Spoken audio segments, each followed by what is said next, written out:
అందరికీ శుభోదయం అండి. ఈరోజైతే గ్రహణం పడుతుంది కదా, మనం అందరం జాగ్రత్తగా ఉందాము. నీళ్ళు పోసుకున్న వాళ్ళు ఎక్కువ జాగ్రత్తగా ఉండాలి.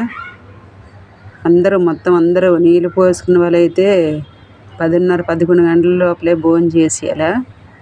మామూలు మనం 12 గంటలు తిన్నా పర్వాలేదు. ఇదిగో చూడండి, అలాగే కాకరకాయలు ఈడే తీస్తాను. ఎంత బాగా పూసేసి చూడండి, పెద్ద కాయలు, చాలా పెద్ద కాయలు ఇచ్చేసి చూడండి.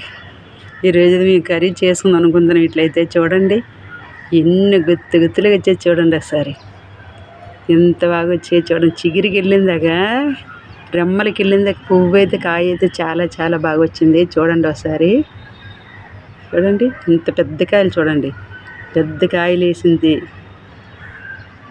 చూడండి. 2-3 ఒక దగ్గర అలాగే చూడండి. ఒకసారి చూడండి, ఎంత పెద్ద కాయలు వేసింది చూడండి. ఒకసారి చూసారా? చూడండి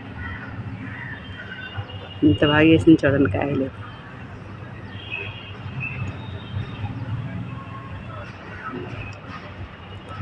సాయంత్రం 7 గంటల కల్లి అందరూ అన్నీ శుభ్రంగా స్నానాలు చేసుకొని, ఇల్లు గుమ్మలు శుభ్రం చేసుకొని, శుభ్రంగా ఇల్లు గుమ్మలు శుభ్రం బుధవారం చేయండి.